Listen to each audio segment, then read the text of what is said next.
Hello. We at Capital Diversity and Inclusion Consultants believe that together we can affect change through educating the public on the issues that cause or promote inequity and create disparities. It is our intent to share knowledge on a wide variety of topics to increase interest and to inspire others to seek solutions that are both inclusive and creative. We address these issues because they affect the lives of every race, culture, ethnicity, and gender in every country. If we continue to ignore any of these issues, we contribute to the systems that allow them to continue. We must learn to stand together to make the changes we need for our world's success and for our own. Today, we address elder abuse. In our opinion, the world's elderly population should be revered and cared for, valued for their wisdom and the experiences they can share with us, and for the sacrifices they made to care for us, from cradle to battlefield to grave. They have worked their entire lives and in far too many cases are left with only a Social Security check to see to their needs. If they don't own a home, they have nothing to fall back on in their retirement. Nearly 90% of people over the age of 62 are living on a single monthly check that averages $1,200 to $1,500 of Social Security. This is one specific area that we as U.S. citizens can have a direct effect on. We vote for the people who make the rules for Social Security and who allot its funding. When Social Security was created in 1934, the life expectancy for men, who were the primary or only wage earners, was 59.3 years, and for a woman it was 63.3. The age for retirement was 65.5 years. Social Security, under these circumstances, would have been paid most likely to the widow, whose own life expectancy wasn't likely to continue more than 5 to 10 years after her husband. Today, the retirement age is 66.6 and is expected to be raised to 70 and potentially 72. Because today's life expectancy is 77.7 years for men and 82.2 for women, nearly 20 years longer than it was in 1934. There isn't enough money to pay out for the added 20 years based on younger retirees and with the current manipulations to the fund. No money for cost of living increases means that many elderly end up without necessary medications, no place to live, and no one to care for them. When people get too old or infirm to work, they are simply ignored, forgotten about, or worse, taken advantage of. They become easy targets for neglect and abuse in far too many cultures. This is something every one of us should pay attention to, because with any luck, we will live to become an elderly person too. Nearly 10% of our elder population has been the victim of abuse. That is over 2.1 million elder abuse cases that have been reported. Consider this when only 1 in 24 cases is actually reported.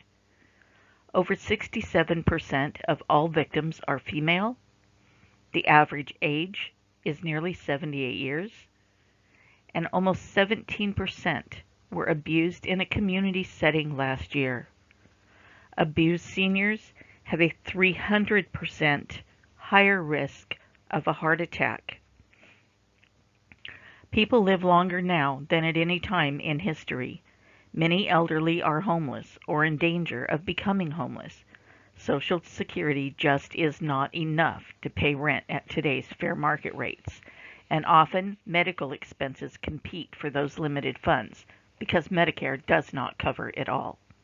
Many seniors must choose between rent, food, and medicine.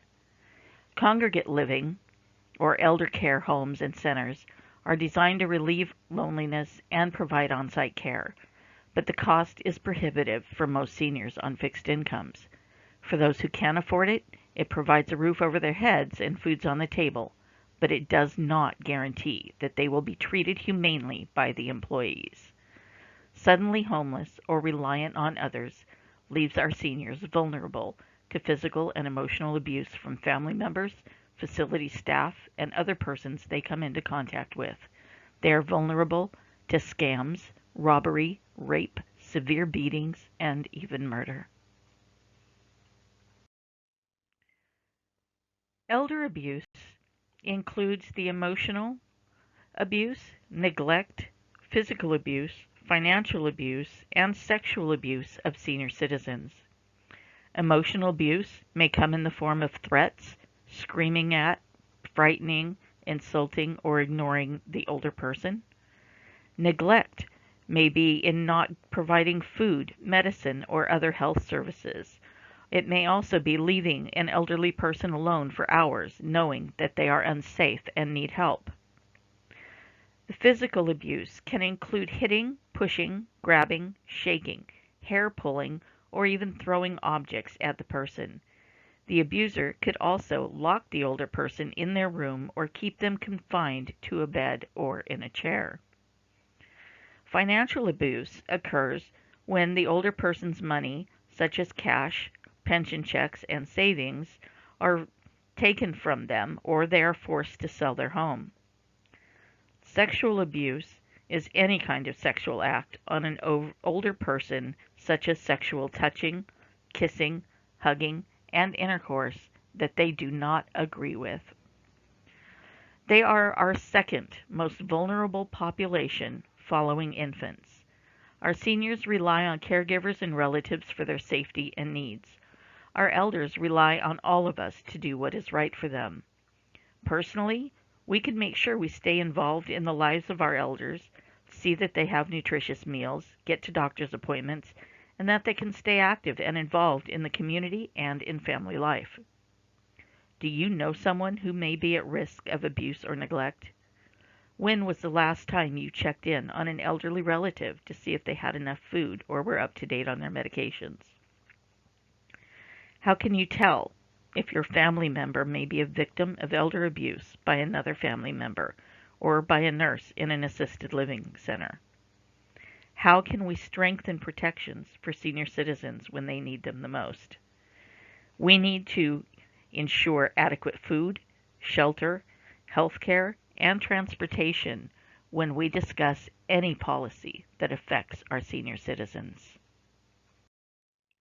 For more information on the topic of elder abuse and other topics, please contact our Director of Social Programming, Dawn Gagno, at 916-912-3688 or email at dgagnoncdic@gmail.com. Thank you.